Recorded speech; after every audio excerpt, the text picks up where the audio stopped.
उस दिन शाम को बिलासपुर गांव के 3 लोग गांव के बड़े पेड़ के नीचे बैठकर आपस में बातें कर रहे थे। यह तो रोज का नाटक शुरू हो गया। शाम होते ही बत्ती गुल हो जाती है रोज रोज। हाँ, बिल्कुल सही कहा। पर जो भी कहो, शाम को ये मूढ़ी पकोड़े खाते खाते गपशप तो अच्छी ही जमती है। हाँ, एकदम सही बात कही। लेकिन ये क्या, शैलेन चाचा तो आए नहीं अभी तक। शैलेन चाचा से शाम को कहानी सुने बिना कोई मजा ही नहीं आता। अरे क्या बोल रहा है? वो कोई कहानी नहीं, सब सच्ची घटनाएं हैं। अरे छोड़ो यार, मुझे तो नहीं लगता वो कोई सच्ची घटनाएं हैं। क्यों, पिछली बार की बात याद नहीं? वो जो शैलेन चाचा बता रहे थे, किसी डूमगर राम की जगह पर एक कुएं में एक पिशाच रहता था। वो भी गला हो सकता है कहीं? इस दुनिया में आंखों के सामने जो दिखता है उसके बाहर भी बहुत कुछ होता है। वो शायद तो विश्वास नहीं करता, इसीलिए ये सब कह रहा है। तीनों ऐसे बातें कर रहे थे, तब एक बुजुर्ग आदमी वहां आ पहुंचता है। क्या हाल है? कैसे हो सब? आज फिर शाम होते ही बत्ती गुल हो गई। अरे वो देखो, शैलेन चाचा आ गए। और इस लोड शेयरिंग के क्या बात करें। चलो छोड़ो, बैठिए बैठिए। आपकी ही बातें कर रहे थे हम तो सोच रहे थे आज शायद आप नहीं आओगे। आप नहीं आते तो हमारी गपशप जमते नहीं है।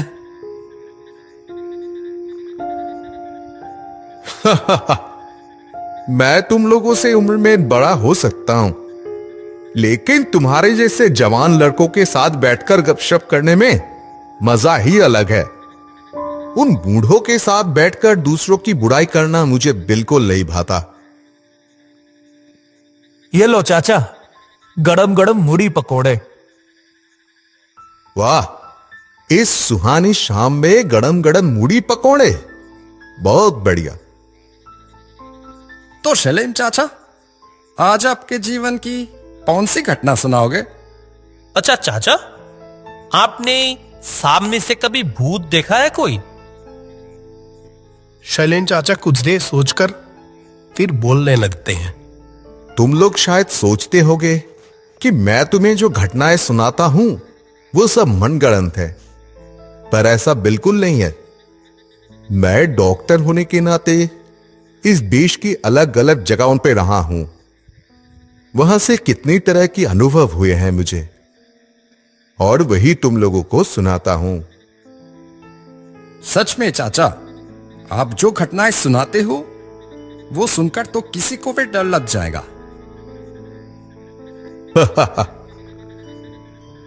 शैलेन चाचा, आज ना अपनी आंखों से देखा कोई भूत का किस्सा सुना। चलो, आज एक कुछ अलग तरह की घटना सुनाऊंगा। उम्मीद है यह घटना डर के साथ साथ तुम्हारे दिलों को भी छू जाएगी। तब मेरी उम्र बहुत कम थी। डॉक्टर के रूप में अभी अभी नौकरी शुरू ही की थी। तब मेरी डॉक्टर के रूप में पोस्टिंग हुई थी दुर्लभपुर नाम के एक गांव में। वो गांव शहर से बहुत दूर था। वहां तब तक बिजली भी सही से नहीं पहुंची थी। मुझे वो जगह बहुत पसंद आ गई। वहां के लोग भी मुझे कुछ ही दिनों में अपना बना लिया था। उस दिन गांव के 2 लोग मुझसे मिलने आए थे। हमारा ये गांव आपको कैसा लग रहा है डॉक्टर साहब? बहुत अच्छा है ये जगह, बहुत शांत और सुंदर है तुम्हारा ये गांव।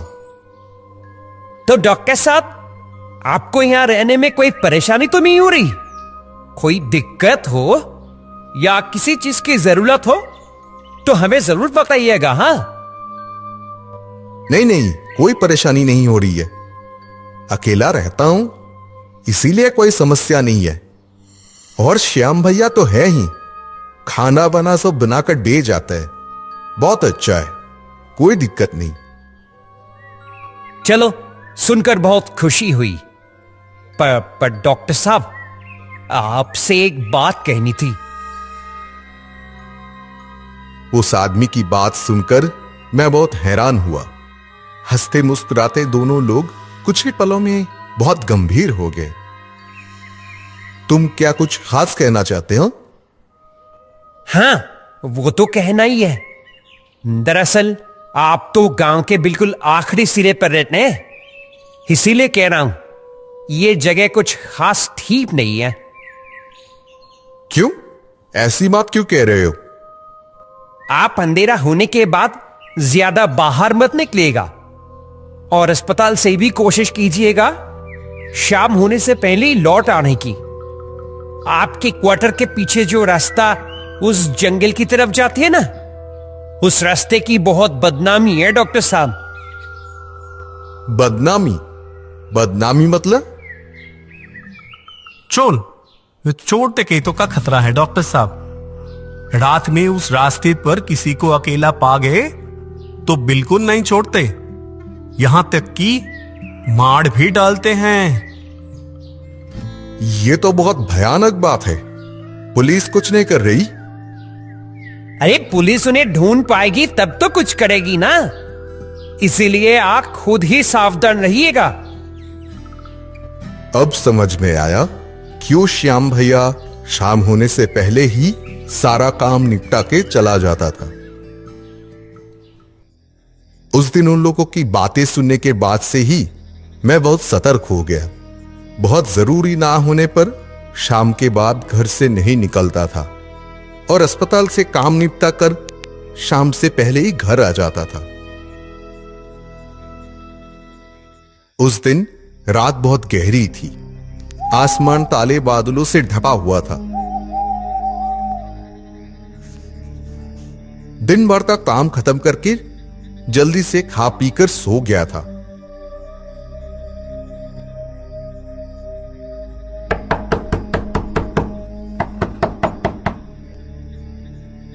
अचानक एक आवाज से मेरी गहरी नींद खुल गई। डॉक्टर साहब, सो गए क्या? बहुत जरूरी है डॉक्टर साहब, कृपया एक बार दरवाजा तो खोलिए। गहरी नींद टूटने से तो थोड़ा गुस्सा ही आया। इतनी रात को मुझे कौन बुला रहा है? मैं जो डॉक्टर हूं, ये जैसे कुछ पलों के लिए भूल ही गया था।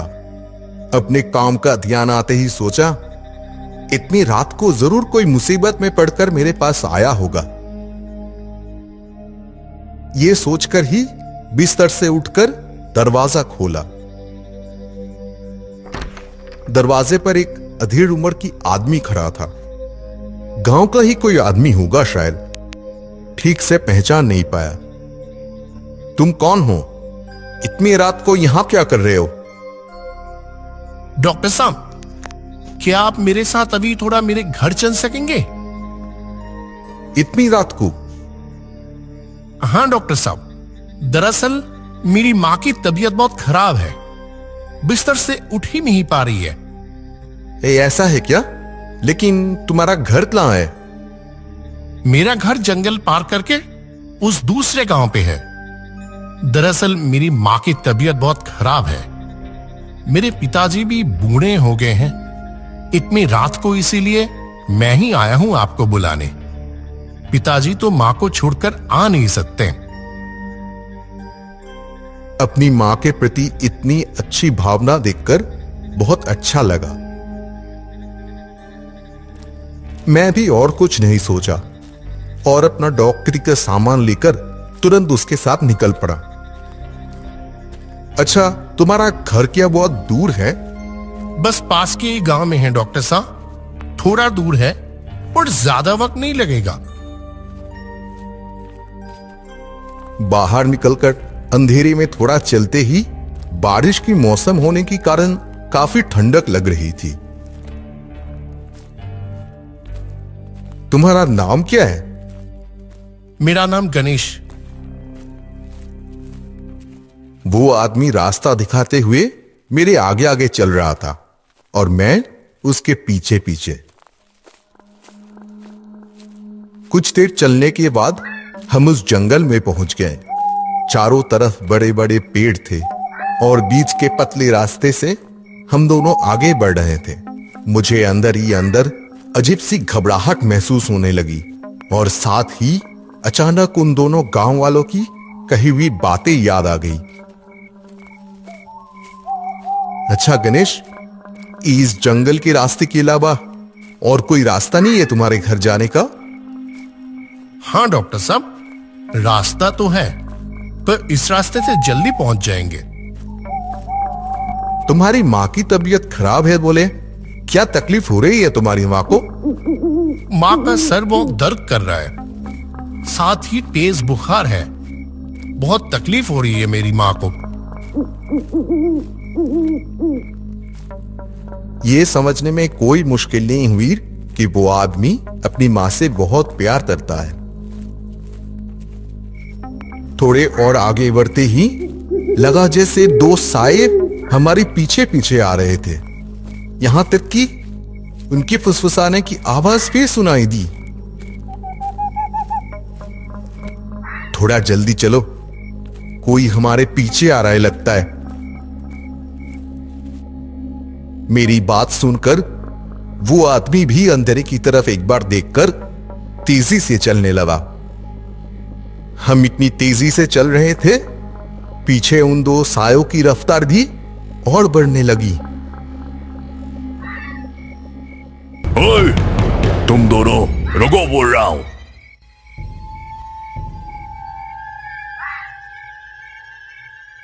ओए, कुछ भी माल है जल्दी से दे दो, वरना अभी लाश बना दूंगा। मेरे पास कुछ नहीं है और जो मेरे साथ है उसके पास भी कुछ नहीं है। उसकी मां की तबीयत खराब है, उसे ही देखने जा रहा हूं। हमें जाने दो, मेरी माँ की तबीयत सच में बहुत खराब है। अरे मर जाए तेरी माँ, हमें क्या। क्या कहा? ओह, अरे बाप रे, अरे बचाओ रे।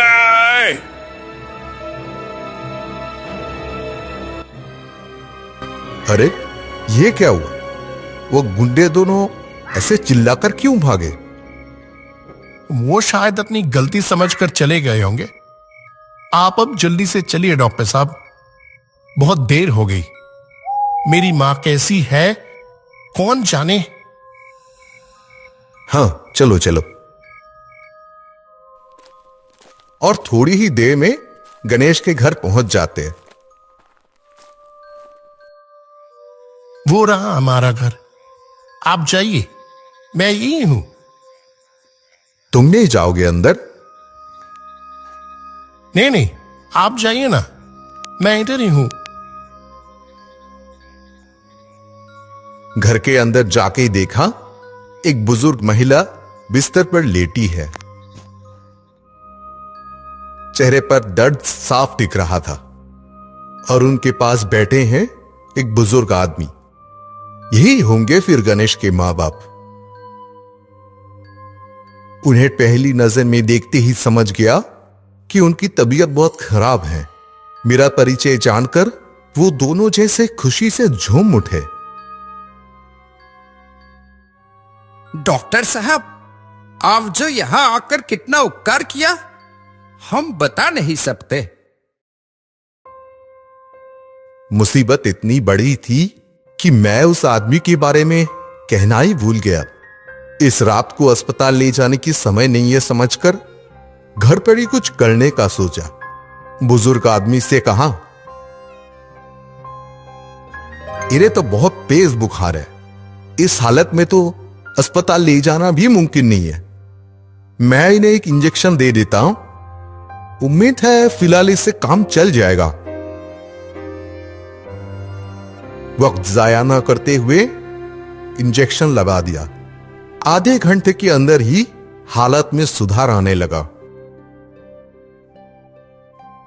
आप सचमुच भगवान है डॉक्टर साहब। अगर आप आज समय पर नहीं आते तो। आप चिंता ना करें, सुबह तक बिल्कुल ठीक हो जाएंगी। और मैं भगवान नहीं हूं, बल्कि आप इतने भाग्यवान हैं कि गणेश जैसा इंसान आपका बेटा है। गणेश? हाँ, गणेश तो गया था मेरे घर पर, जाकर बताया कि उसकी मां की तबीयत बहुत खराब है। उसकी बात सुनकर ही तो मैं जल्दी से चला आया। गणेश आपको बुला लाया अपनी मां के बारे में सोचकर? ये क्या कह रहे हैं आप? क्यों, क्या हुआ? इतने हैरान क्यों हो रहे हैं? वो बुजुर्ग आदमी एक पुरानी ट्रंप से एक तस्वीर निकालकर मेरे सामने लाकर बोला, देखिए तो, क्या इसने आपको बुलाया था? तस्वीर देखते ही गणेश को पहचानने में कोई मुश्किल नहीं हुई। हाँ, ये तो गणेश है। यही तो गया था मुझे बुलाने, और गणेश तो बाहर ही खड़ा है। मुझसे कहा अंदर जाने को, बोला मैं बाहर खड़ा हूं। क्या कह रहे हैं? गणेश, अंदर आओ, अपनी मां को देख जाओ, वो आप काफी ठीक हैं। कोई जवाब नहीं आया बाहर से। नहीं, वो अब और नहीं दिखेगा। उसका काम जो खत्म हो गया। क्या मतलब? आज से 1 साल पहले की बात है। शहर से काम करके लौटते समय गाड़ी दुर्घटना में मारा गया हमारा बेटा। अपनी मां का बहुत प्यारा था वो। मां को कोई तकलीफ होती थी तो एकदम पागलों जैसा हो जाता था। उनकी तकलीफ में वो आज फिर से आया था। वो बुजुर्ग आदमी से सब सुनकर मेरे पास कुछ कहने को शब्द नहीं रहे। तब तक सुबह की पहली किरण फूटने लगी थी। सच्चे बेटे कभी नहीं मरते, वो मर नहीं सकते। ये थी वो सच्ची घटना जो मेरे साथ उस दिन घटी थी। वही मैंने बताई। विश्वास करना या ना करना, यह पूरा तुम लोगों पर छोड़ दिया। पर यह जरूर कहूंगा, हर घर में एक ऐसा बेटा जरूर हो जो अपने मां बाप के साथ हमेशा रहे। वो तीनों और कुछ नहीं कह पाते। बस चुपचाप वो गणेश का चेहरा सोचने की कोशिश करते रहे।